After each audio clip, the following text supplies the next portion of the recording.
Olá, Caminho da Luz, seguidores de Jesus, pastor Alan Rodrigues aqui, mais uma vez, para nós darmos continuidade ao nossa preparação do batismo. Essa é a segunda aula e é muito importante, quero frisar aqui, que você tenha assistido, você que está pretendendo passar pelas águas do batismo, que você tenha assistido a primeira aula e para que nós possamos dar uma sequência cronológica à importância do batismo e entendermos verdadeiramente o que esse sacramento significa para nós. Mas então, sem delongas, vamos ser objetivos para que nós possamos falar o máximo possível, esclarecer, dar revelações da parte de Deus, daquilo que Ele tem preparado para nós acerca desse tão importante evento na vida de uma pessoa, que é o batismo nas águas. Então, no primeiro curso nós falamos sobre regeneração e eu suponho que você esteja redimido, ou seja, que você tenha entendido o projeto de salvação, o plano de salvação de Deus e a forma como Deus nos salva, nos redime, nos perdoa os pecados. Então, redimidos, vamos então para a segunda aula, para o batismo, e nós vamos falar então do batismo propriamente dito. Se nós não respondermos ao arrependimento, que é a primeira aula que nós tivemos, né? Não adianta a nossa conversão, não adianta nada, porque não basta você praticar algum dogma, alguma crença religiosa que vai fazer com que você seja apto para o reino de Deus, seja salvo, seja perdoado. Salvar-se é salvar-se da condenação, da morte.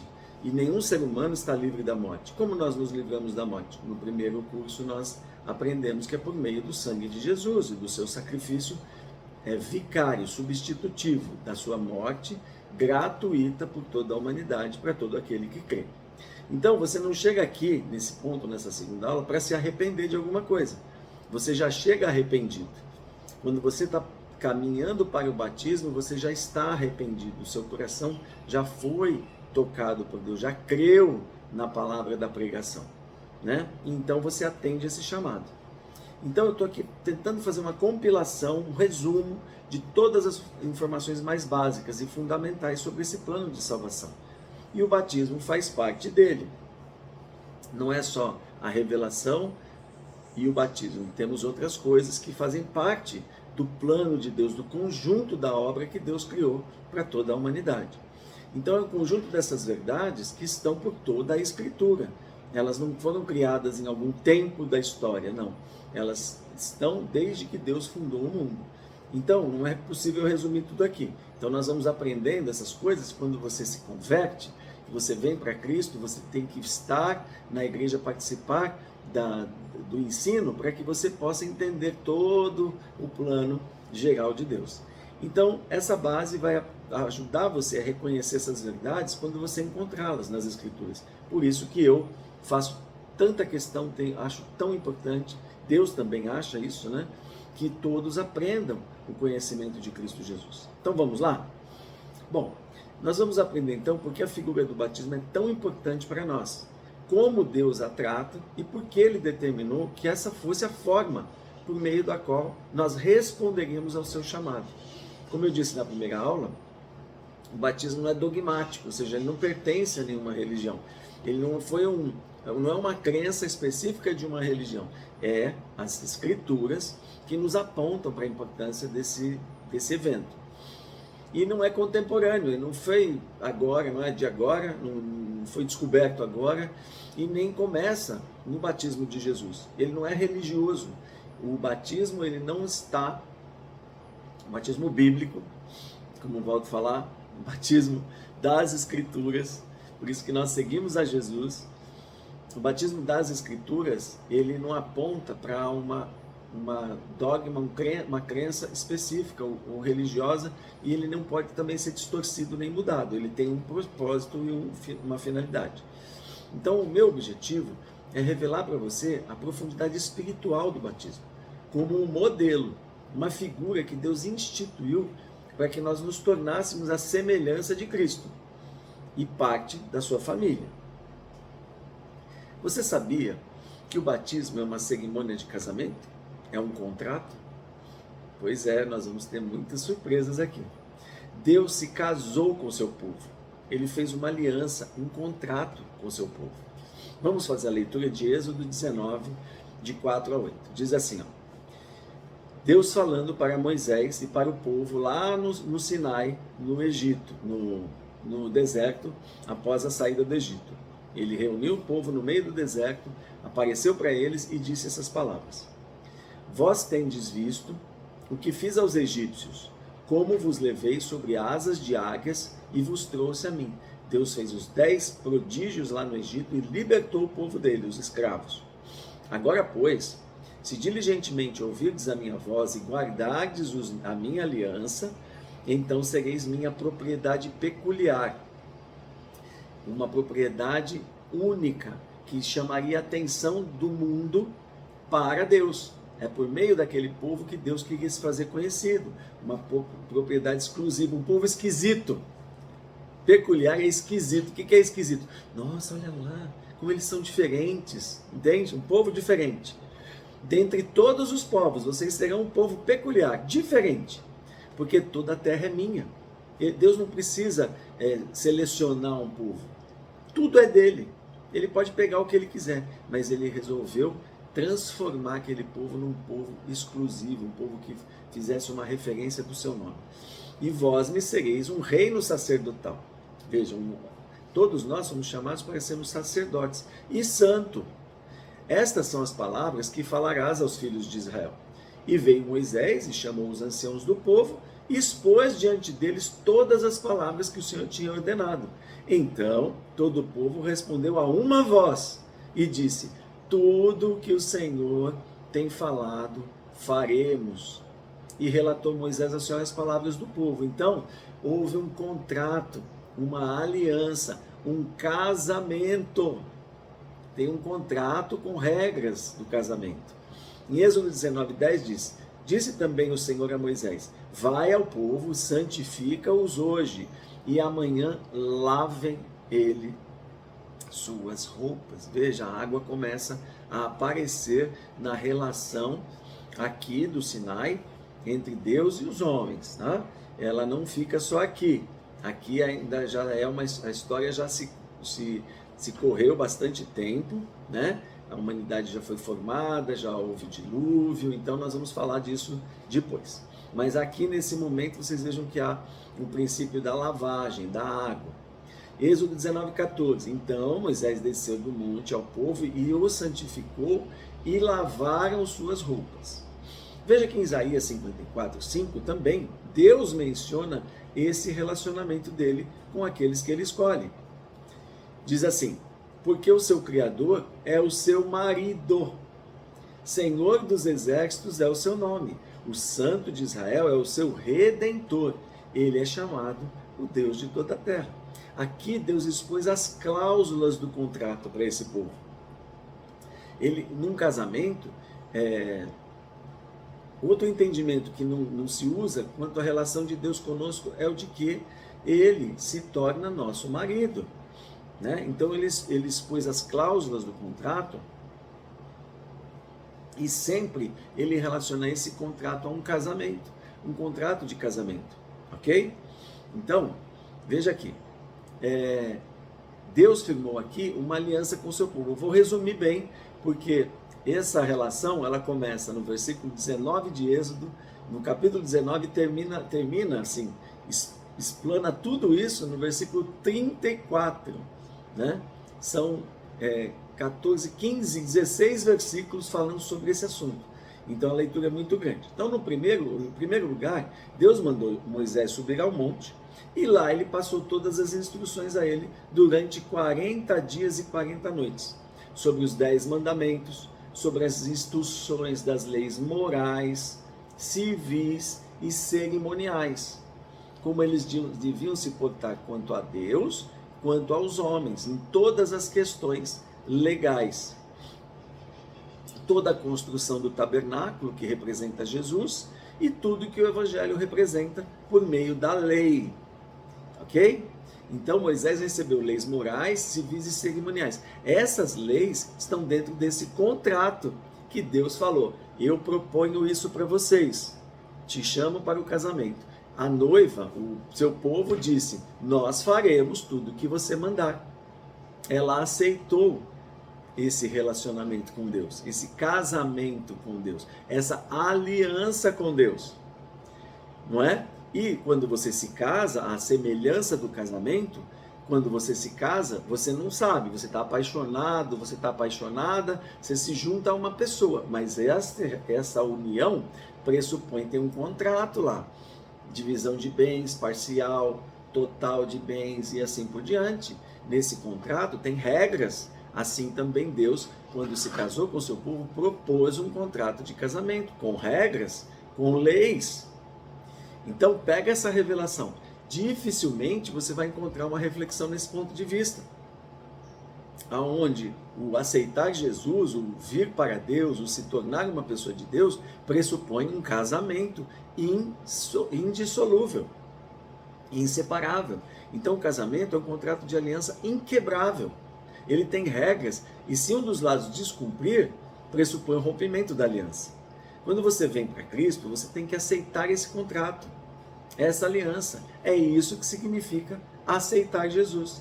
Por isso que muita gente, você aceita Jesus? Aceito, mas eu estou lá no tarô, no espiritismo, no bandismo, no catolicismo, no Seixonoye, estou no gnosticismo. Eu aceito Jesus, eu creio que ele existiu. Só que não é aceitar Jesus, não é levantar a mão. Aceitar Jesus é uma mudança de vida, é uma escolha e por uma aliança eterna, que é só você e ele. Muitas pessoas aceitam Jesus e simplesmente pensam que pode continuar suas vidas como bem entendem. Elas não honram o contrato que fizeram, ou seja, não aceitam as regras do casamento. 2. Segundo, quando Moisés estava no monte, eles disseram lá, não foi? Aceitamos, nós vamos fazer tudo o que você disser. Quando Moisés estava no monte, o povo se corrompe lá embaixo. Enquanto ele está lá, pegando essas alianças, Deus está escrevendo nas tábuas da aliança as leis que ele, do contrato de casamento, eles já tinham se perdido lá embaixo. Ok? Então, se corrompe, faz um bezerro de ouro, dizendo que aquele bezerro era o Deus que os tinha tirado do Egito. E se entregou à cobiça, idolatria, orgia e imoralidade. E morreram ali mais de 3.000 homens. Então, eles fizeram exatamente o mandamento que estava dentre essas leis, entre 19 e 31, que Deus tinha falado não faça. Que eles, quando construíssem um altar para adorá-lo, não fizessem uma imagem, mas eles construíssem um monte de terra e colocassem as 12 pedras, representando as 12 tribos de Israel, e não colocassem um buril sobre elas, que isso ia profanar o altar do sacrifício, o altar de adoração.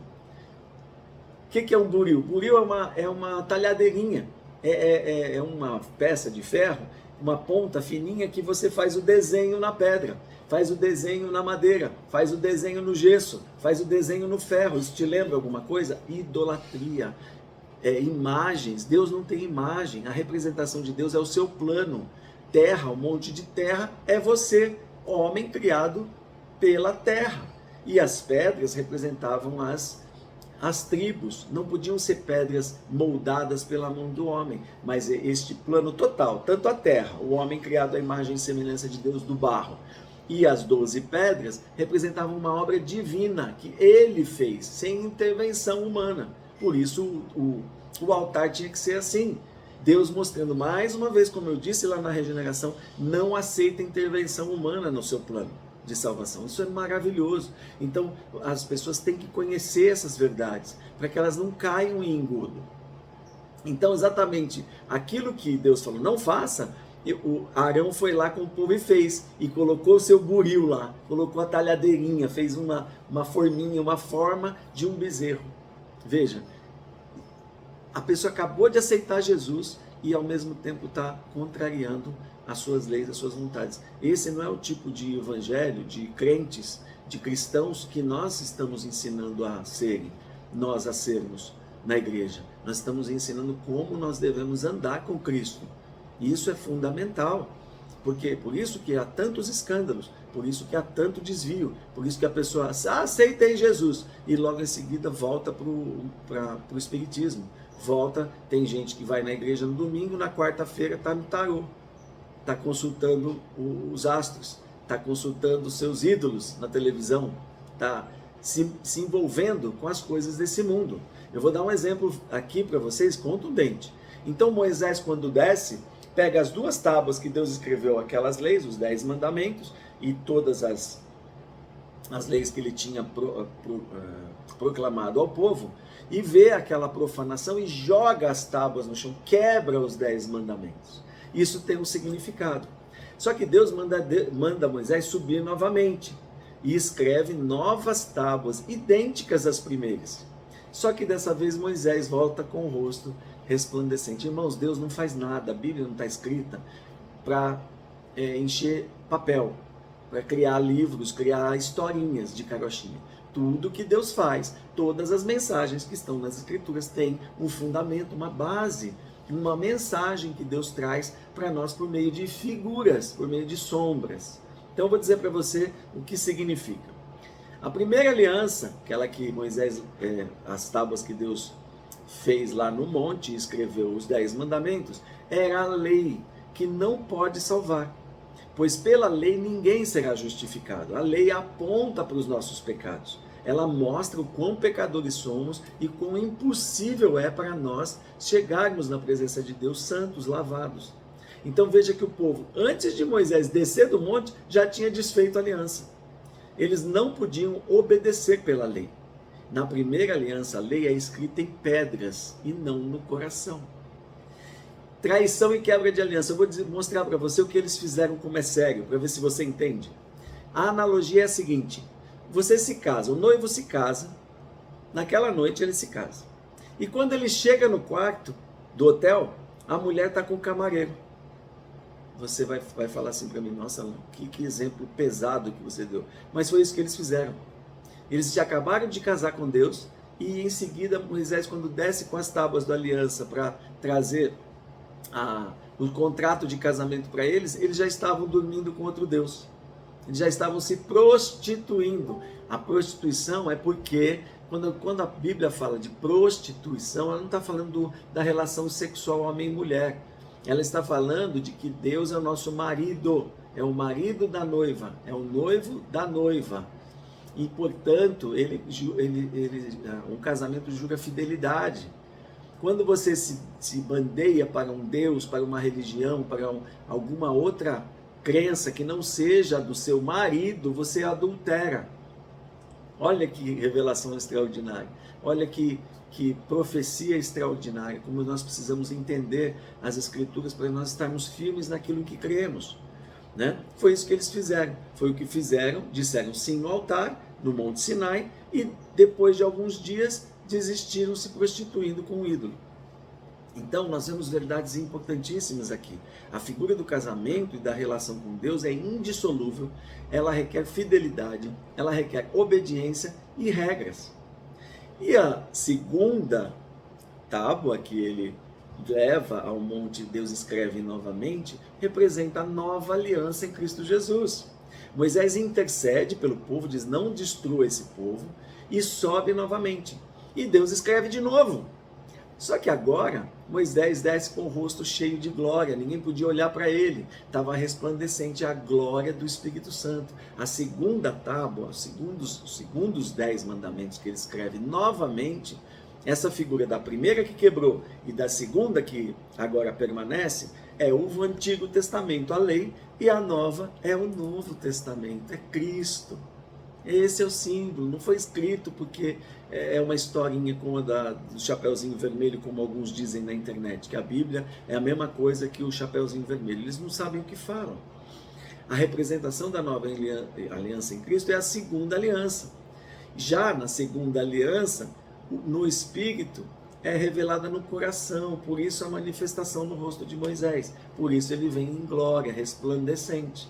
E é isso que acontece conosco nos dias de hoje. Em Jeremias 31, do 31 ao 33, diz assim: eis que vem dias, diz o Senhor, em que eu firmarei nova aliança. Veja, lá no futuro, ele vai fazer essa simbologia que aconteceu no Monte Sinai, lá no futuro, com a casa de Israel, com a casa de Judá. Não segundo a aliança que fiz com seus pais, no dia que tomei pela mão para os tirar da terra do Egito. Veja, essa aliança que ele fez com os pais, tirando-os do Egito e fazendo deles uma nação, não era a aliança que ele pressupunha fazer. Ele está já profetizando a aliança de Cristo, a aliança onde recebemos não só a lei para condenação, mas recebemos o Espírito Santo, a regeneração que eu falei lá na primeira aula. A regeneração por Cristo. Agora o Espírito de Deus quer habitar dentro de nós e fazer o plano completo. Então, ele mostra aqui em Jeremias, aquela aliança era passageira, não podia ser cumprida, porque era lei, eles não entendiam, era escrito num coração de pedra. Porque essa aliança que farei com a casa de Israel, depois daqueles dias, ou seja, depois daqueles eventos, na mente lhes imprimirei as minhas leis, também no seu coração as escreverei. Veja, já não é mais em tábuas, mas é no nosso espírito, no nosso interior, regenerando aquilo que está dentro de nós, mente, alma e coração. Então, essa nova aliança acontece quando Cristo vem, pois ele derrama do seu espírito nos revelando sua verdade. E a nova aliança que eu e você estamos vivendo agora. Então, veja a importância que esse evento tem. Hoje nós não somos aquele povo do deserto, nós somos um povo que foi chamado à justificação por meio do Espírito de Deus, por meio do seu sangue derramado. Está tudo cumprido. Se você não aproveitar esse momento, não aproveitar essa redenção, esse chamado, esse convite para o casamento, você está desprezando o maior tesouro que você pode ter na sua vida. Então, o que eu quero dizer com tudo isso? Que é preciso o devido entendimento sobre o Evangelho e o Reino de Deus. Muita gente tem vindo, como eu disse, aceito Jesus e desistido dele, envergonhado ele, se desviado, o desprezando. É só ligar a televisão, é só olhar as notícias. Vocês vejam quantos escândalos acontecem justamente por causa do pouco entendimento que as pessoas têm tido sobre a seriedade do Evangelho, de crer em Jesus. O Donald Trump, que é o presidente dos Estados Unidos, o ex-presidente dos Estados Unidos, ele tem uma frase muito pontual que retrata muito bem isso. Ele estava falando sobre as questões da liberdade de fronteira, de proteger as fronteiras dos Estados Unidos contra os imigrantes. E ele gerou essa frase porque eles lá são cristãos, embora sejam cristãos como nós entendemos, não os cristãos que seguem as Escrituras fielmente. Mas isso não vem ao caso. O que importa é que a frase foi muito pontual e muito verdadeira. Ele disse assim, o céu, falando com relação às fronteiras que o presidente Biden queria remover para abrir acesso aos Estados Unidos, ele diz assim, o céu tem muro e rígidas regras de imigração. Quem tem política de portas abertas é o inferno. Ele falou uma frase que retrata o Evangelho, aquilo que eu estou pregando para você agora. O céu tem muro e regras. Você não entra lá de qualquer jeito. Você entra por meio dessas verdades que eu tenho pregado aqui, que eu tenho ensinado para você. E ele fez essa analogia entre a fronteira dos Estados Unidos e a fronteira do céu. Assim como a fronteira dos Estados Unidos tem um muro, você não pode entrar lá ilegalmente, você tem que entrar com regras, com papéis, assinando papéis, sabendo que você não vai lá trabalhar, que você tem um monte de regras na Constituição Federal Americana que não deixa que as pessoas simplesmente entrem lá. Já o inferno, assim como um lugar que não tem muros, ele aceita todo mundo, porque você vai entrar lá desobedecendo as regras de Deus, e lá não tem regra, você vai entrar pela desobediência a Deus. Então você não pode fazer parte do reino de qualquer jeito. Há regra sim. Não é abrir a porta da igreja e você entrar lá dentro e pronto, e você já está participando do reino de Deus. Não. Você precisa ter com Deus um relacionamento. E aí então fazer parte da igreja. Não é fazer parte da igreja para ter um relacionamento com Deus. É ao contrário. Primeiro a sua intimidade, a sua verdadeira confissão, sua verdadeira regeneração, para que você então vá à igreja para adorar a Deus como Ele aceita, como se deve. Eu não estou dizendo que você não pode ir à igreja, por favor, entenda o que eu quero dizer. A importância do batismo. Então, o que é o batismo? Vamos ver a ordenança de Jesus em Mateus 28. Ele disse assim: quando ele estava subindo aos céus, ele deixou regras para os seus apóstolos. Versículo 19: portanto, ide fazer discípulos de todas as nações, batizando-os em nome do Pai, do Filho e do Espírito Santo, ensinando-os a observar todas as coisas que vos tenho mandado. E eis que eu estou convosco todos os dias até a consumação do século. Irmão, Jesus disse aqui, vai lá, batiza a pessoa, está tudo resolvido? Não, nós temos que ler tudo. Ensinando-os. Veja que só o batismo não é suficiente. A ordem segue além do evento do batismo, que é ensinar. O casamento, ele não se encerra no matrimônio, no altar, né? Eu me casei com a Maria, né? Terminou a festa do casamento, ai que lindo, agora eu estou casado. Existem princípios de convivência entre o homem e a mulher. Continuam tendo de ser cumpridos esses princípios de convivência, certo? Confiança, doação, serviço, amor, não é? Relacionamento, em todos os sentidos. Em Malaquias 3:1 diz assim: eis que envio o meu mensageiro. Então veja, o Senhor deixou uma regra do sacramento do batismo, mas também disse: ensinem. Ensinem, porque agora eles são meu povo e eles precisam conhecer acerca de mim. Você vai conhecer acerca do seu marido, da sua esposa, depois que você casa. Você pode amá-lo, saber das suas preferências, mas é lá no casamento, no dia a dia, que vocês vão se conhecer melhor. E assim é o ensinem, tá bom? Gostaram da analogia do casamento? É maravilhoso, né? A analogia do casamento e da relação de homem com Deus. Foi assim que Deus fez, essa é a figura. Por isso que ele criou o casamento. Eis que envia, então, Malaquias, Deus já fala acerca de alguém, de um profeta que seria enviado para preparar o caminho de Jesus. E nós vamos ver a importância desse profeta. Eis que envia um mensageiro e ele há de preparar o caminho diante de mim. E de repente virá ao seu templo o Senhor. O Messias viria. E a quem vós buscais. E o anjo do pacto, quer dizer, Deus não está chamando Jesus de anjo, ele está dizendo que anjo significa enviado, e o anjo do pacto está se referindo à pessoa de Cristo, o verbo, a palavra, aquele que seria enviado para cumprir, para fechar, né, para encerrar o processo de salvação que Deus tinha criado desde a fundação do mundo. A quem vós desejais, porque eles estavam esperando que esse Messias viesse para nos libertar. Eis que vem, diz o Senhor dos Exércitos.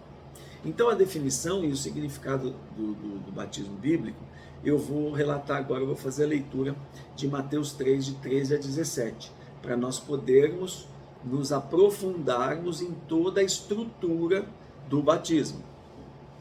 Então vou fazer esse resumo que está relatado em Mateus, que concentra nessa história uma série, um monte de verdades, ok? Vamos começar então. Porque este é anunciado pelo profeta Isaías. Este o quê? O advento do preparador do caminho de Jesus. Vós que clama no deserto, preparai o caminho do Senhor, endireitai as suas veredas. Aqui, em Isaías, o anjo diz para Zacarias, que é o pai de João, o João Batista, né? Que João, filho dele, de Isabel, Isabel estéril, viria no poder de Elias, né? Na profecia de Isaías ele diz, ele virá no poder de Elias. Por isso que os judeus perguntam, você é quem? Você é o Messias? Você é Elias? Porque Elias proclamou a vinda de Cristo Jesus, né? Então o anjo diz, ele virá no poder de Elias, ele virá cumprir aquelas profecias que Elias disse sobre o Messias. E esse João tinha suas vestes de pelo de camelo, ele era um profeta, e um cinto de couro em torno dos seus lombos, e alimentava-se de gafanhoto e mel silvestre. Então o povo deveria crer que João, por meio de Zacarias, estava anunciando o Messias, e deveriam atentar para João, para crerem no Messias, em Jesus. Então Deus enviou João Batista para isso, Então veja quão importante é o batismo. Vejam quão sério é o batismo. Deus enviou um anjo para um sacerdote, revelou a ele que aquele João não era qualquer pessoa. Então, se Deus enviou um homem para ser um profeta de Jesus na terra, veja se o batismo é importante ou não. Porque esse João é o que batizava. Então ia ter com ele Jerusalém e toda a Judéia, e toda a província adjacente do Jordão. Todos se voltavam para João para saber quem ele era. E eram por eles batizados no Rio Jordão, confessando os seus pecados. Veja, não existe batismo sem confissão de pecados. Por isso, um bebê, uma criança não pode ser batizada, porque ela não compreende a relação entre o batismo e a confissão de pecados. Ela não tem pecados. E vendo ele muitos dos fariseus, dos saduceus que vinham ao seu batismo, dizia-lhes: raça de víboras. Esses homens eram religiosos. Quem vos ensinou a fugir da ira futura? Fugir do quê? Quem foge, foge de medo de alguma coisa. O que significa, o que João estava dizendo para eles, era que quem não vem a Cristo foge da verdade. Por isso que muita gente não quer receber Cristo como Senhor da sua vida. Aceitar, que é aquela, aceita Jesus, aceito, mas viver com Cristo, ter Jesus como seu Senhor, ninguém quer. A maioria das pessoas não quer. Então, foi o que Jesus disse para Nicodemos. Quem não vem para a luz é porque foge da verdade, não quer entregar o seu arrependimento, não quer se arrepender dos seus pecados, quer continuar nas trevas. E Jesus disse que essa é a razão da condenação. Então, produzir, pois, frutos dignos de arrependimento. Ele dizia arrependimento, João dizia arrependei-vos, batizai-vos e esperai, porque o Messias está aí, ele já chegou. E não presumem de vocês mesmos, dizendo, tem alguém aqui que presume? Tem. É só você olhar as religiões, que eu falei na aula passada. Só aqui tem salvação. Se não for por meio de fulano, de Beltrano, não tem salvação. Fulano intercede por você no lugar de Deus. Fulano está no lugar de... Não existe Deus, Jesus não existe. Eu vou por mim mesmo, né? Eu presumo que eu vou morrer e vou reencarnar para pagar pelos meus pecados. Eu vou fazer a obra. Não é Deus. Isso é presunção, orgulho, arrogância. Então, e eles diziam, os judeus, na arrogância deles, nós temos por pai Abraão. É uma religião, como qualquer uma dessas que eu disse para vocês. Porque eu vos digo que mesmo dessas pedras, Deus pode suscitar filhos de Abraão. Veja o poder de Deus. Se ele quisesse, ele podia levantar pedras para se tornarem seus filhos, mas não foi esse modelo que ele criou. Então a religião, não somente eles pensavam assim. Hoje as pessoas também pensam que por pertencerem a alguma religião se tornam automaticamente justificados. Que há algum selo, validação. O fulano, o sacerdote de tal religião disse, você está salvo. E pronto. Ela não se torna justificada diante de Deus. O modelo é Cristo Jesus e o seu sacrifício, obedecendo aos seus mandamentos. Aí João diz, e agora também está posto um machado à raiz das árvores. Toda árvore, pois, que não produz bom fruto é cortada. Vejam as regras. Toda pessoa, árvore, o machado está o quê? Agora chegou o momento de separar o joio do trigo. O machado, o quê? O juízo está sobre os homens. Todo aquele que não obedecer às regras de Deus vai ser cortado. Tá? Fruto de arrependimento. Jesus não vem só para perdoar, como muitos dizem. Jesus é amor, ninguém pode julgar, só Deus pode julgar. Ué, ele já está julgando aqui. Se você não crer nas verdades de Deus em Cristo, na sua salvação plena, você está julgado já. Porque quando Jesus diz, eu não vim para condenar, como alguém pode condenar aquilo que já está condenado? O mundo já está condenado no seu pecado. Estamos mortos nos nossos pecados. Ele veio para salvar, mas aquele que não crer nele será condenado. Então não mudou nada. Então o juízo, em verdade vos batizo com água, para o arrependimento. Veja, confissão de pecados, arrependimento, reconhecimento que você não pode se salvar. Mas aquele que vem após mim, falando de Jesus, é mais poderoso que eu, cujas sandálias eu não sou digno de levar. Ele vos batizará com o Espírito Santo e com fogo. Em sua mão ele tem uma pá, e limpará a sua eira, e recolherá no celeiro o seu trigo, e queimará a palha com fogo que nunca se apaga. Vejam, o Evangelho tem dois lados. Nós já estamos condenados. Jesus vem para batizar com o Espírito Santo e com fogo. Portanto, ele vem dar o Espírito Santo e colocar a sementinha dentro do trigo. A representação aqui é um trigo que tem sementinha, que tem o Espírito Santo, que você tira a casquinha e tem lá o trigo que faz a farinha, come pão, e tem o trigo que não tem farinha, que não tem a sementinha, que é o joio, não tem, ele é oco, ele só tem a casca, não tem salvação, não tem regeneração, não foi selado pelo Espírito Santo. É isso que está dizendo aqui no versículo 11 e 12. Então Jesus vem para fazer separação entre os dois tipos de pessoas, aquelas que foram regeneradas com Cristo, que receberam a salvação, e aquelas que não foram. Ele vai fazer essa separação. Quando o agricultor pegava o trigo, botava na sua eira, ele batia no trigo as provações, as provas, as tribulações da nossa vida, e jogava no cesto, jogava para cima. O vento separava a casca do trigo. A casca ia para um lugar e ficava armazenada lá. Depois se pegava essa casca, que é os homens sem o Espírito Santo, e jogava no fogo. Inferno, condenação. E aqui tinha o trigo separado da casca, ele colocava no celeiro, no reino de Deus, no céu, na salvação. Quanta profecia aqui revelada para vocês, para que nós possamos crer quão simples Deus nos deixa as verdades do seu Evangelho. Jesus, ele é o homem perfeito, então ele mostra um modelo para nós, como que o homem tem que se comportar para ser um exemplo como ele, ser modelo dele. Então veio Jesus da Galileia, João estava lá batizando, veio Jesus da Galileia, lá de Nazaré, ter com João junto ao Jordão, para ser batizado por ele.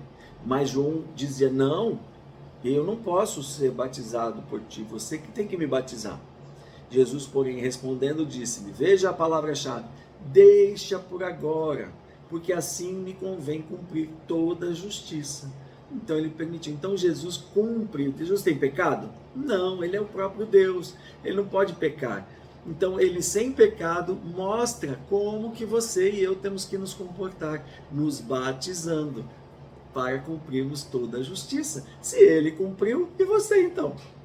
Então Jesus não precisava se batizar, ele não precisa de arrependimento. E ele mostra aqui que ele se encontra na forma de servo. Veja, ele foi humilde até cumprir tudo. Perfeito, para dar o exemplo dos mandamentos do Pai que todos devem seguir e obedecer para sermos a sua estatura, ou sermos aceitos por Deus. Veja como que Deus aceita Jesus aqui. Então, e a Trindade se manifesta. Veja só. Em nome do Pai, do Filho e do Espírito Santo, não é? Vamos lá, 16. Estamos em Mateus 3, agora é 16. E sendo Jesus batizado, ou seja, foi imerso na água, logo saiu da água. E eis que lhe abriram os céus e viu o Espírito de Deus descendo como pomba e vindo sobre ele.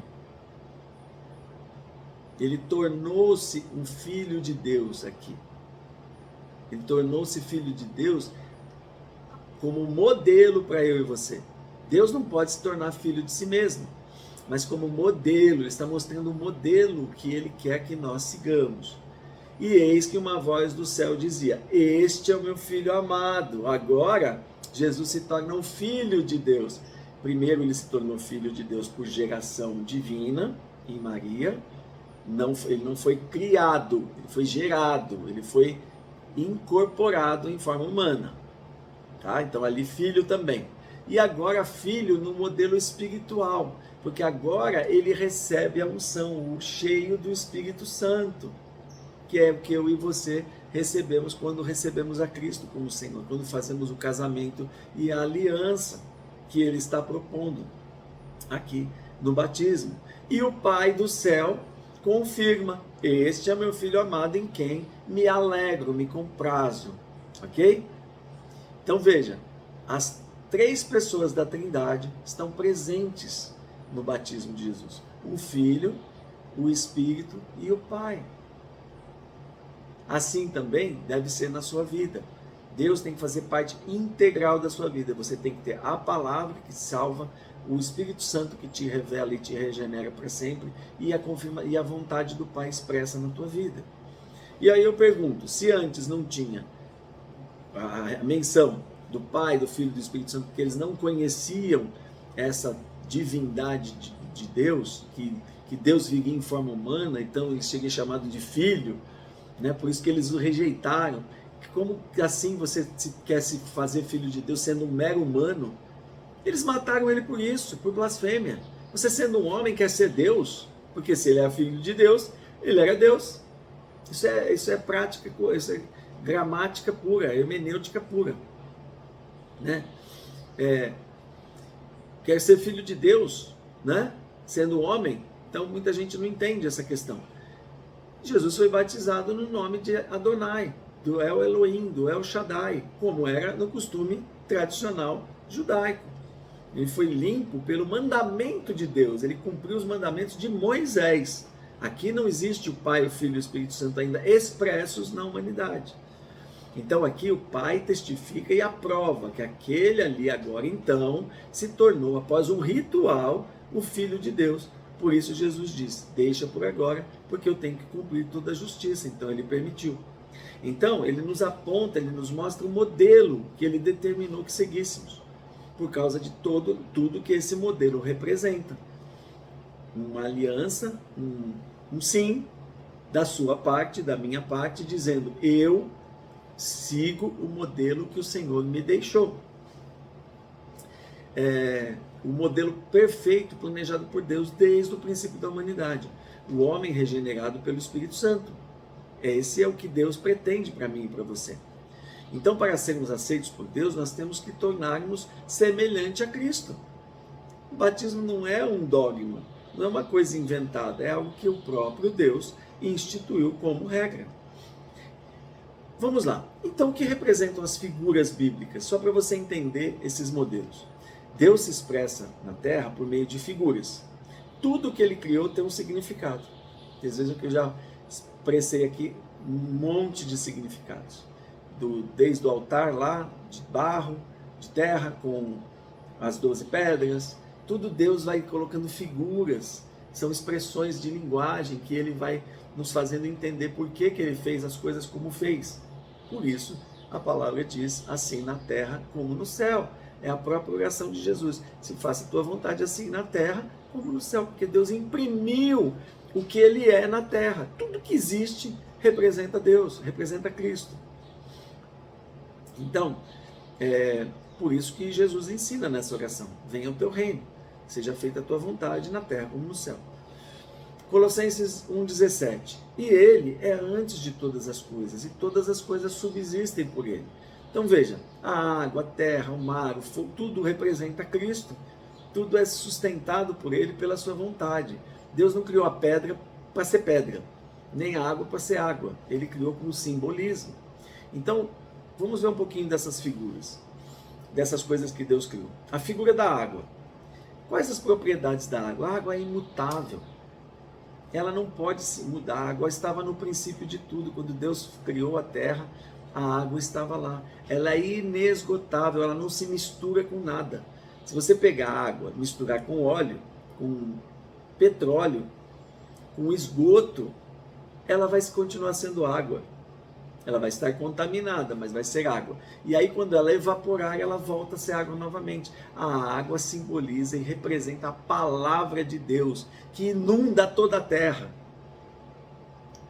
A verdade de Deus que inunda tudo, que é inesgotável, que alimenta, que sustenta todas as coisas. Ela desce do céu, como diz as Escrituras, molha a terra, produz o seu fruto e depois volta para Deus. Por isso ele diz: a minha palavra, assim como a água, não volta para mim vazia. Então Deus criou esse processo da água expressando a sua palavra. Deus é extraordinário, irmãos. Deus é tremendo. Se você não consegue compreender isso, você nunca vai entender as verdades de Deus. Que coisa extraordinária. Tudo que ele criou representa ele mesmo. As suas coisas, a sua natureza, seus atributos representam ele. Então vamos lá. A água representa a palavra, o Espírito Santo, a limpeza, purificação. Pela água você limpa as coisas. O fogo representa inferno, condenação e juízo. A pedra representa Cristo, os salvos que compõem a igreja. A gente também somos pedras vivas. O corpo, a igreja. A espada representa a palavra de Deus que corta, que discerne, que é contundente, que entra no nosso espírito e nos causa um dano, né? Um dano no sentido de nos revelar, de nos tocar nas profundezas dentro de nós, né? O pão representa a palavra de Deus. Eu sou o pão que desceu do céu. Você representa o corpo de Cristo, que é o seu corpo que foi dado por nós, como nós tomamos lá na Santa Ceia. Então Deus veio paulatinamente expressando em forma de figuras, de figura importante como modelo e também cientificamente. Ele faz as figuras, né, a água do batismo, e cientificamente você comprova como que Deus criou todas as coisas para que ele fosse expressado por meio das coisas que subsistem, que existem. Então, o paralelo entre a água, além do conceito de purificação natural, de limpeza, tem a ver com purificação espiritual também. Por isso ele diz para os apóstolos no lava-pés: vocês estão limpos pela palavra que vos tenho dito. A palavra, água. A água limpa, a palavra também purifica. A água limpa o corpo, a palavra limpa o espírito. Todo ser vivo precisa de água, né? Então, quando eu vou limpar minha piscina, eu chego lá, tá limpinha, claro, eu vou limpar, eu vou cuidar dela, tá cheio de insetozinhos. Eles morrem para poder beber a água. Veja a importância da água. Sem água nenhum ser vivo subsiste. Então, ainda nós também devemos morrer por meio da palavra. Olha que figura extraordinária. Então, todo ser vivo precisa de água para viver, né? Assim, nós também não podemos viver sem a palavra de Deus. A palavra sustenta todas as coisas, tudo nele subsiste. É o que fala de Cristo Jesus. A palavra, o verbo que criou todas as coisas, tudo que você vê subsiste por meio da palavra de Jesus, por meio da palavra que é o verbo. Então, a água é a representação da palavra de Deus. Assim como a água enche a terra, assim também a palavra enche toda a terra, também o universo. Em Colossenses 1,17, nós vemos isso. E ele é antes de todas as coisas. Jesus é antes de tudo. E todas as coisas subsistem. Lembra que eu falei subsistere no primeiro? Jesus estava subsistindo na forma humana, como a água estava dentro da garrafa, ela toma a forma da garrafa, mas ela não deixa de ser água. Então assim também Jesus estava dentro do corpo, Deus, o verbo estava dentro do corpo de Jesus, subsistindo. Assim, todas as coisas subsistem por meio de Cristo. Nada se permanece, nada se mantém sem a palavra de Deus, sem o poder de Cristo Jesus. Quando você morre na água do batismo, você submete à palavra. Você morre dentro da palavra, por amor da palavra, por entendimento da palavra. Você nada mais está fazendo do que aceitando as condições de Deus de se separar desse mundo. Você está aceitando as condições do contrato de casamento. Romanos 6,4. Fomos, pois, sepultados com ele pelo batismo na morte. Que morte? Submergir na água do batismo significa morrer. É enterrar o corpo. Que morte de quem? Nós estamos obedecendo à morte dele. Assim como ele morreu, nós morremos também.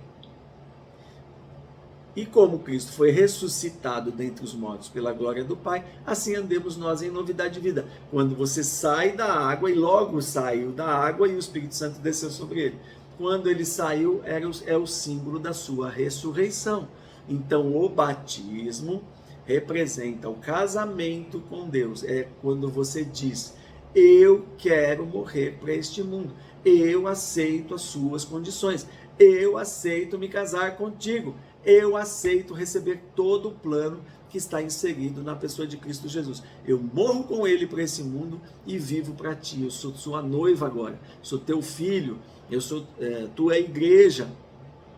E agora, assim como eu morri para o mundo, eu também recebo a ressurreição da qual ele ressuscitou. E quando eu morrer, Deus vai me ressuscitar para a vida eterna, para viver com ele como sua igreja, como sua noiva. Da mesma maneira, quando você sai dela, como eu disse, por meio da mesma promessa que ele garantiu, né, da ressurreição, temos a garantia que ele vai nos ressuscitar no último dia. Romanos 6,5. Porque se temos sido unidos com ele na semelhança da sua morte. O que é semelhança? Você morreu? Quando você foi batizado, você morreu? Não, você não morreu. A morte é uma disposição. Eu aceito, eu vou me separar das orgias, da prostituição, da mentira, do adultério, do ódio contra meu irmão. Eu vou perdoar. Você tem que seguir o mesmo modelo que Cristo seguiu. Você se dispõe a viver uma nova vida.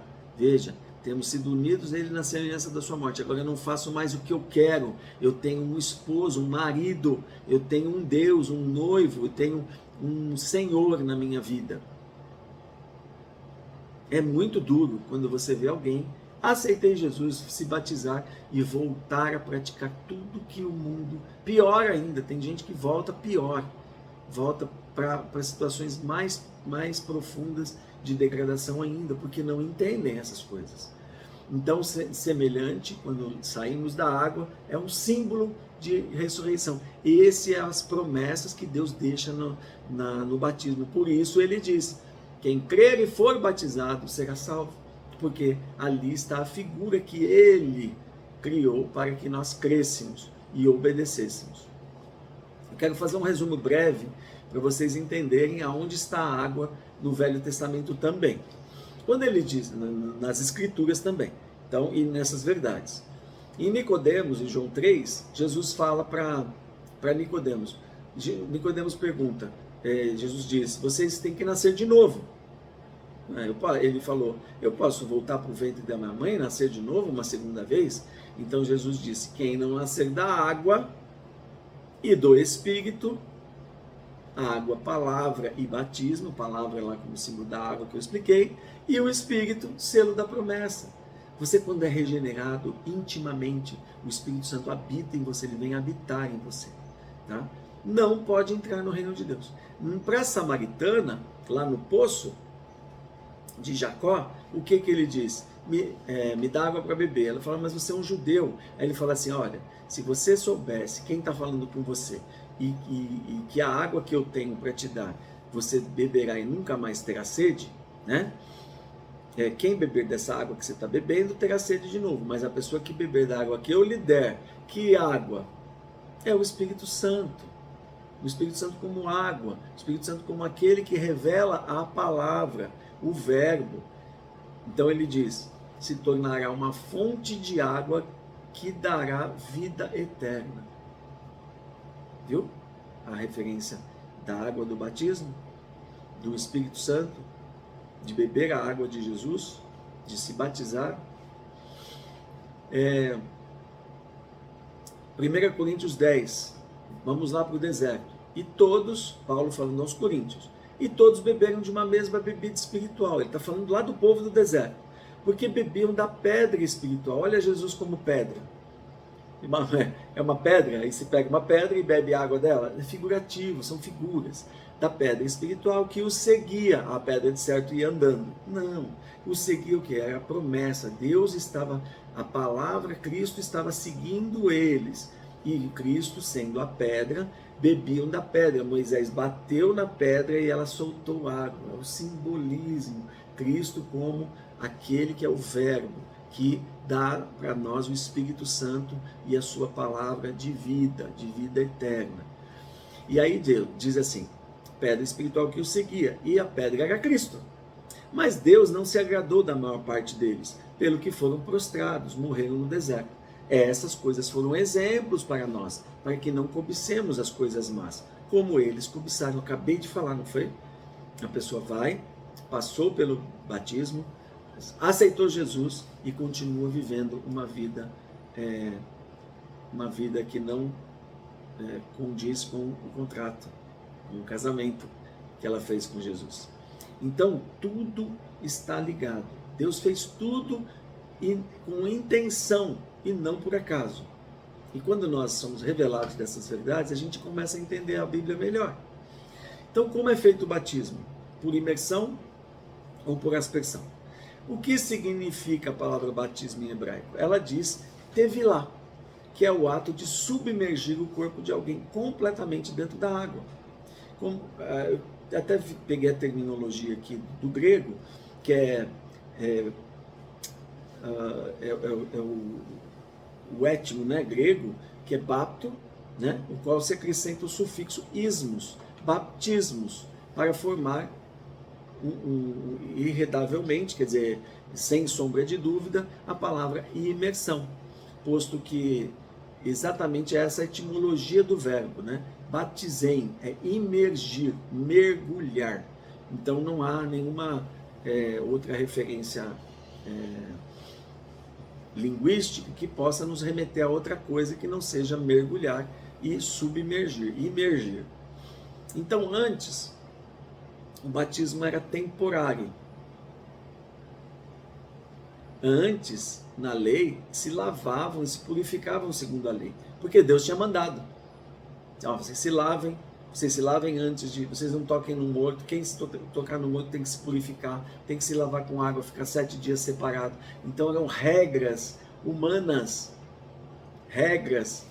leis que apontavam para uma regeneração aqui dentro, mas que não podiam salvar.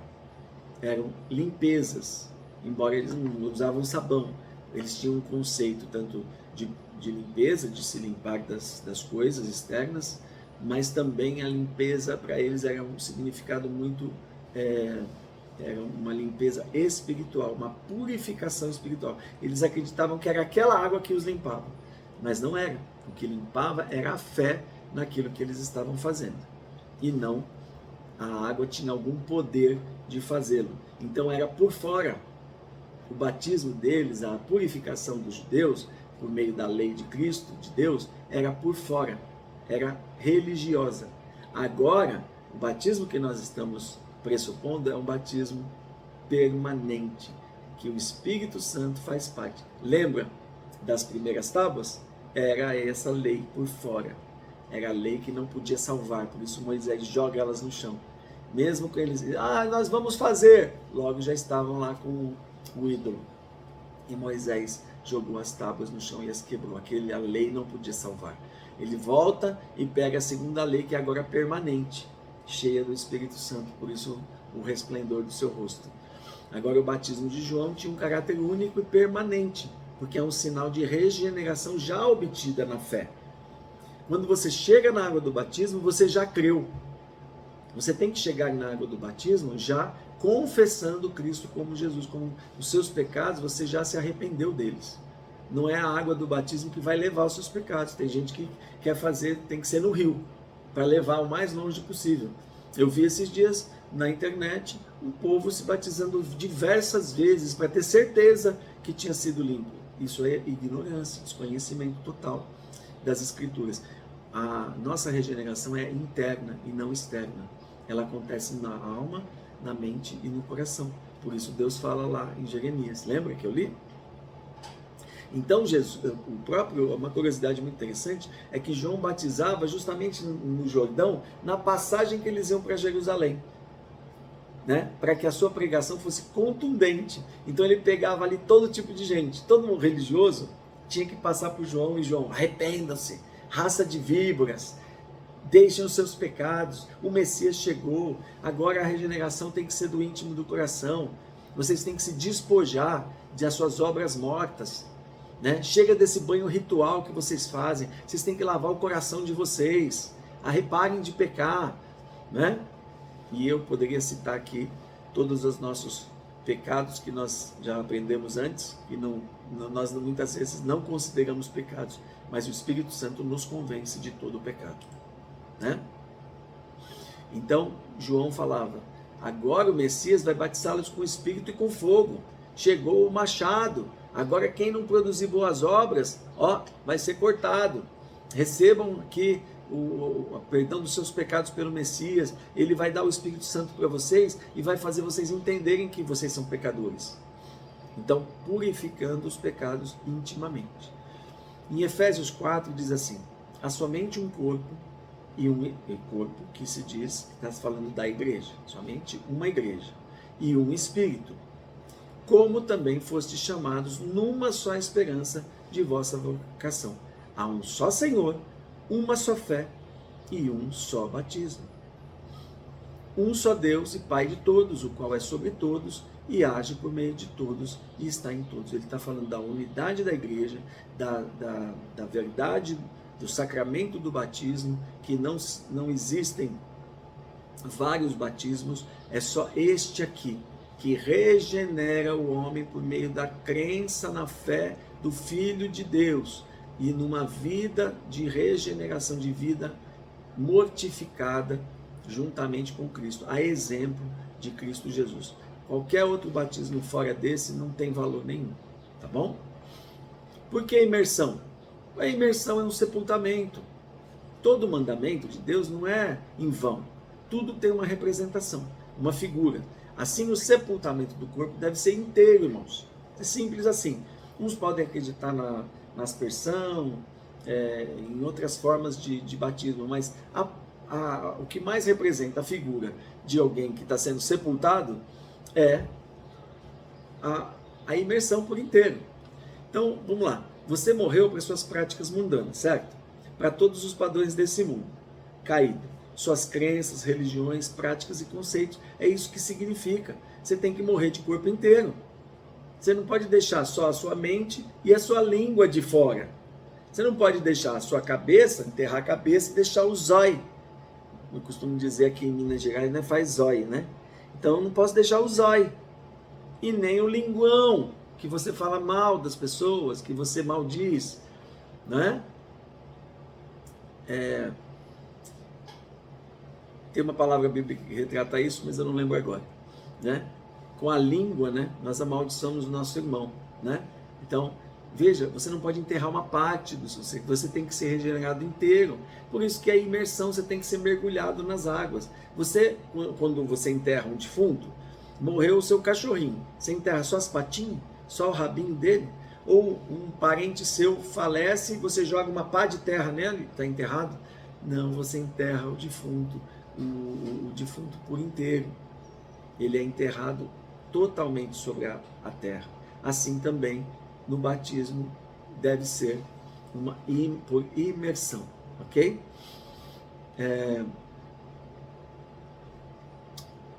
Vamos lá, já fiz essas figurinhas do cachorrinho e do corpo inteiro. E também das questões, se nós estamos morrendo, devemos morrer de corpo, alma e espírito. Eu não posso dizer que sou um crente regenerado e continuar nas minhas práticas. Eu tenho que ter morrido. Isso é que significa o batismo. Eu me proponho a obedecer o contrato, o casamento. É lindo isso, né? O batismo prefigura o enterro de uma pessoa. Portanto, quer ele seja histórico, tradicional, das tradições, hermenêutico. Porque eu descobri aqui que aqui a tradução para isso é isso.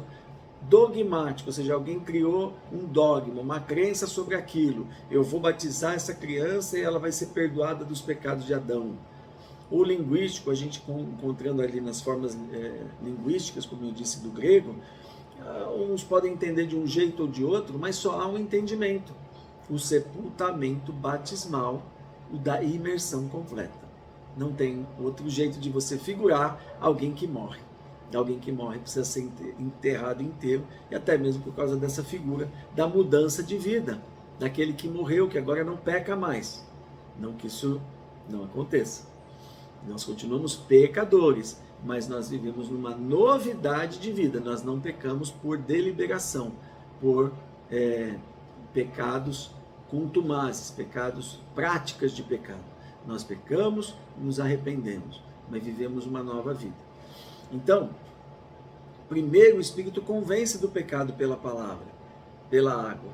Então o pecador toma a decisão de imitar Jesus, passando a fazer a parte do seu corpo.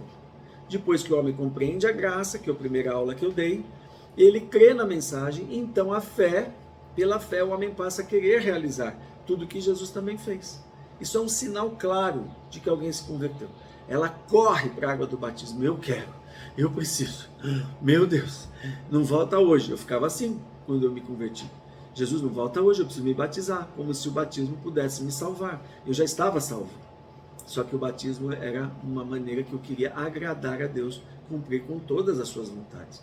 Quer ver um exemplo de que o batismo não salva? Jesus, quando foi crucificado, tinham 2 ladrões, um à sua direita e um à esquerda. E um lhe dizia, se você é o filho de Deus, desce daí e me tira daqui também. Que filho de Deus nada, né? E o outro dizia, olha, por que você fala isso? Nós estamos aqui porque nós cometemos crimes, mas ele não cometeu crime nenhum. E virando-se para Jesus, disse, Senhor, quando entrares no teu reino, lembre-te de mim. Ele já tinha ouvido falar de Jesus, já tinha visto talvez milagres de Jesus. Então ele creu, e Jesus disse para ele assim, em verdade te digo que hoje mesmo você vai estar comigo no paraíso. Ou seja, ele não tinha como descer de lá para se batizar. Isso é uma exceção, não é uma regra. Tá? Então, irmãos, já estou no fim da nossa segunda aula. Mas eu preciso passar essas palavras reveladoras para que vocês entendam a magnitude do Evangelho de Cristo Jesus. As religiões existem hoje por causa dos dogmas, das falsas crenças que os homens geraram em cima da pessoa de Jesus no seu nascimento, morte e ressurreição. Do famoso Evangelho que se usa hoje para pregar o reino de Deus. Mas eu quero te dizer que o Evangelho não foi escrito no nascimento de Jesus, e nem Mateus, Marcos, Lucas, João, após o findar de Malaquias, né, o último profeta do Velho Testamento. O Evangelho, ele é o Evangelho eterno. Ele está presente no meio da raça humana, por Deus, deliberação de Deus, desde a fundação do mundo. Portanto, o batismo existe desde a fundação do mundo também. E eu quero mostrar isso para vocês, para que vocês entendam que Deus que vocês servem. Qual é o Deus que vocês estão servindo? É um Deus eterno, não é um Deus dogmático, não é um Deus religioso. Por isso a gente fala sempre, você não pode ter uma religião para vir a Cristo. Ah, não, mas não tem a igreja. A igreja é um contexto dentro do Evangelho. Você tem que estar lá para se juntar com seus irmãos, mas não é uma religião que te obriga a servir a Deus. Você segue a Deus por espontâneo, por entendimento, por conhecimento. Então quero mostrar para vocês o seguinte. Quem antes de João Batista, que batizou Jesus, batizava? O próprio Deus, irmãos. O mesmo Cristo, a mesma palavra, o mesmo Espírito que trouxe aos homens a salvação por meio da fé a partir de Cristo Jesus, salvava antigamente ou condenava antigamente. Senão os nossos antepassados não teriam salvação. Então vou dar um exemplo para vocês. A arca de Noé. As pessoas não morreram pelas águas? E 8 pessoas não foram salvas pelas águas? Pois é. No Mar Vermelho, na saída do Egito, o povo hebreu não passou pelas águas e se salvaram? E os outros egípcios morreram pelas águas? Esse é o exemplo do Evangelho no Velho Testamento. Não mudou nada. Só que agora Cristo, a palavra, o verbo, a salvação se fez homem e derrama sobre nós o seu Espírito Santo. Então eu deixei essa cereja do bolo para o final. Porque eu queria muito transmitir para vocês aquilo que eu disse no princípio, que acho que vocês lembram. O batismo não é uma ordenança contemporânea, não é atual, ela não foi criada agora, nem mesmo nos tempos de Jesus. Nos tempos de Jesus cumpriu tudo aquilo que ele mesmo tinha determinado. Quem determinou esse processo de salvação foi Deus, antes da fundação do mundo, mostrando sempre o assim na terra como no céu. Ele cumpriu todas as suas vontades, todos os seus planos por meio da raça humana ao longo da história. E toda ela está escondida na pessoa de Cristo Jesus, ou revelada na pessoa de Cristo Jesus e no seu Evangelho. Vamos lá ao batismo na Arca de Noé? O mesmo modelo do início da humanidade continua sendo repetido em todas as eras, exatamente igual. Deus não mudou, Ele é o mesmo. Então hoje nós temos um manual que nos dá o privilégio de usarmos para a gente não repetir os erros dos nossos antepassados.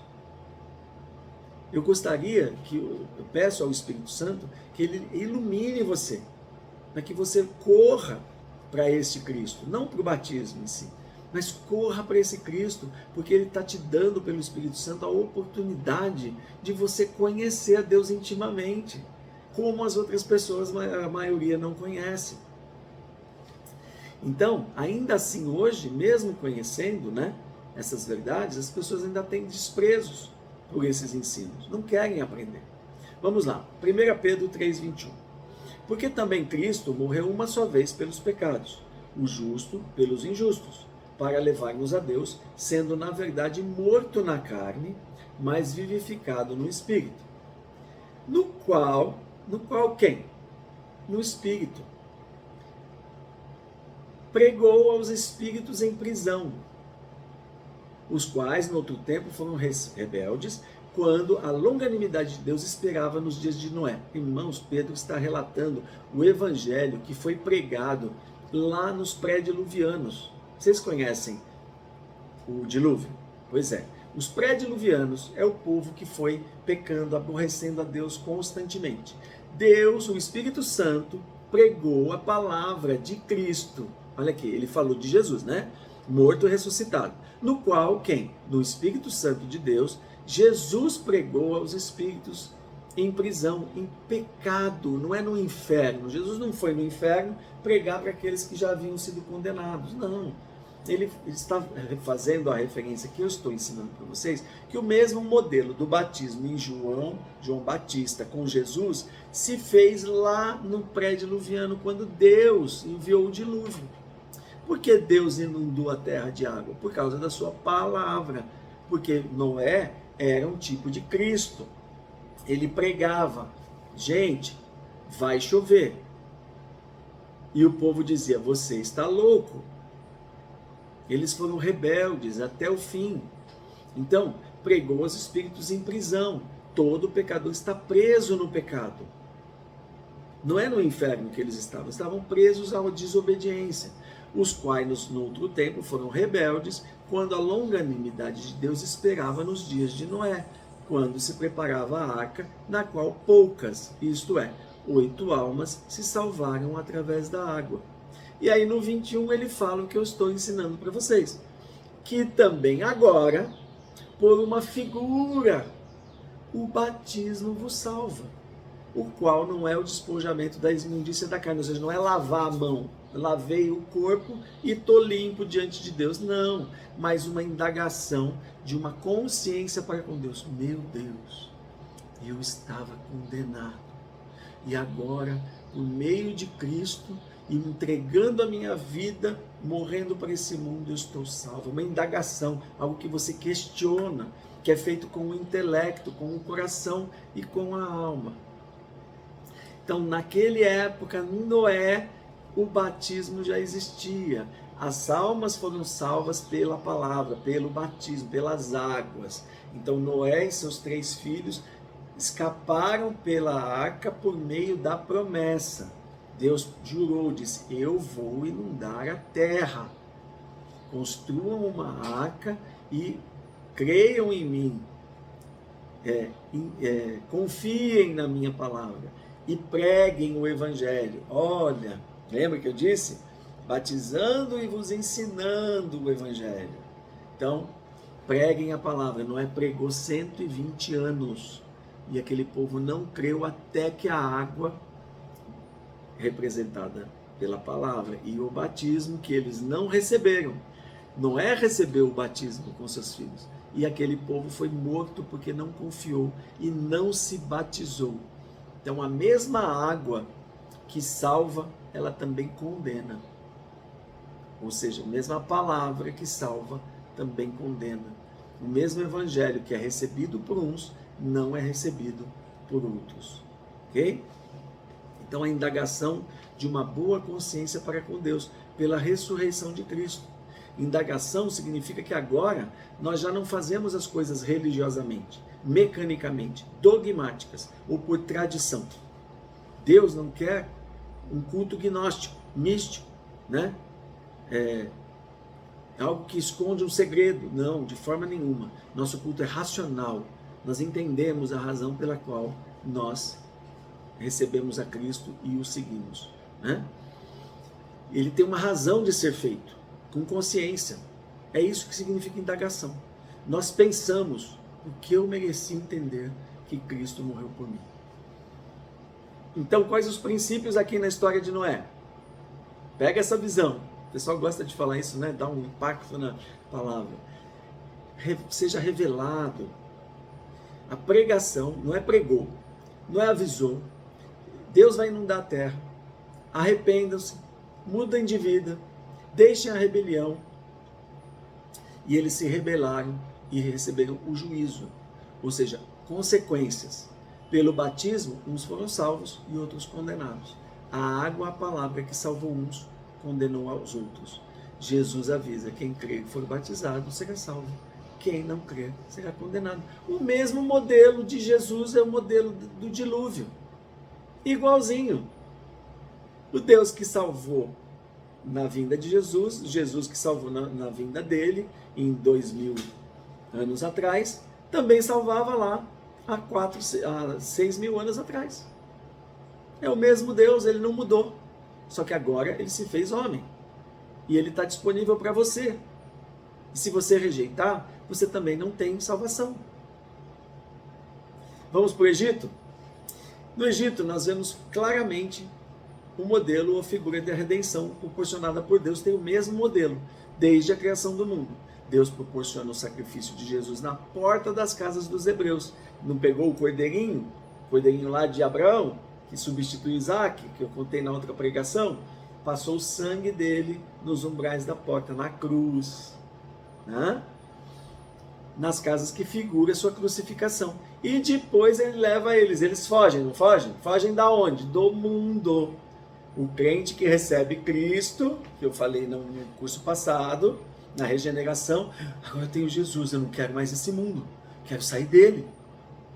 Ele sai do mundo, foge das coisas do mundo, Deus direcionando ele pelo deserto, chega na água, e Deus abre o mar, e eles passam pela água do batismo, logo após receber Cristo Jesus como Senhor.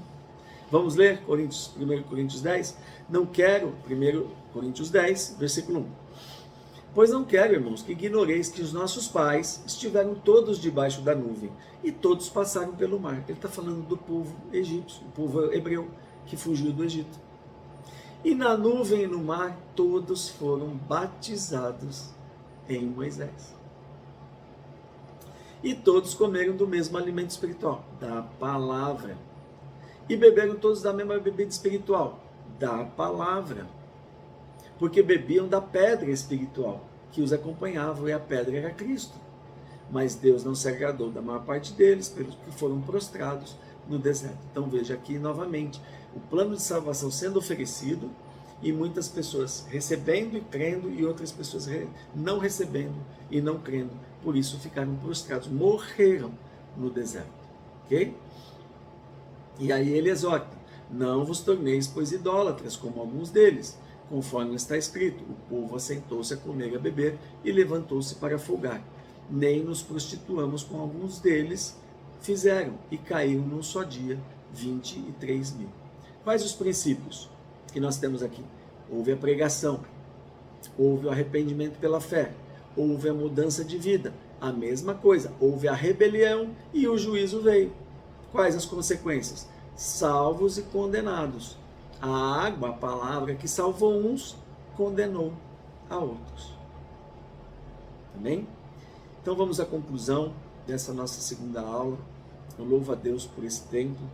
Peço ao Espírito Santo realmente que nos convença dessas verdades e nos leve ao entendimento pleno da sua salvação.